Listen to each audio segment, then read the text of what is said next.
നമസ്കാരം, സഹ്യ ന്യൂസിലേക്ക് സ്വാഗതം. വിനായകന്റെ മരണം പ്രതികളായ പോലീസുകാർക്കെതിരെ ആത്മഹത്യാ പ്രേരണ ചുമത്താനാകില്ല. വിചിത്രവാദവുമായി ക്രൈംബ്രാഞ്ച്. ഏങ്ങണ്ടിയൂരിലെ ദളിത് യുവാവായ വിനായകന്റെ മരണത്തിൽ പ്രതികളായ പോലീസ് ഉദ്യോഗസ്ഥർക്കെതിരെ ആത്മഹത്യാ പ്രേരണ കുറ്റം ചുമത്താൻ തെളിവില്ലെന്ന് ക്രൈംബ്രാഞ്ച് ഡിവൈഎസ്പി കോടതിയിൽ റിപ്പോർട്ട് നൽകി. ക്രൈംബ്രാഞ്ച് ഡിവൈഎസ്പി BA ഉല്ലാസ് ആണ് റിപ്പോർട്ട് നൽകിയത്. റിപ്പോർട്ടിന്റെ പകർപ്പ് ഏഷ്യാനെറ്റ് ന്യൂസിന് ലഭിച്ചു. ഹൈക്കോടതി നിർദ്ദേശപ്രകാരമാണ് ക്രൈംബ്രാഞ്ച് തുടരന്വേഷണം നടത്തിയത്. ഒന്നാം പ്രതി സാജൻ, രണ്ടാം പ്രതി ശ്രീജിത്ത് എന്നീ പോലീസ് ഉദ്യോഗസ്ഥർക്കെതിരെ ആത്മഹത്യാ പ്രേരണ ചുമത്താൻ ആകില്ലെന്നാണ് റിപ്പോർട്ട്.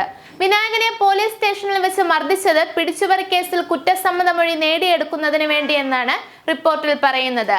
അത് ആത്മഹത്യാ പ്രേരണയാകുന്നില്ലെന്ന് ക്രൈംബ്രാഞ്ച് കോടതിയിൽ നൽകിയ റിപ്പോർട്ടിൽ പറയുന്നു. അതേസമയം സംഭവത്തിൽ പ്രതികരണവുമായി ദളിത് സമുദായ മുന്നണി സംസ്ഥാന കമ്മിറ്റി അംഗം ഷൈജു വാടാനപ്പള്ളി രംഗത്തെത്തി.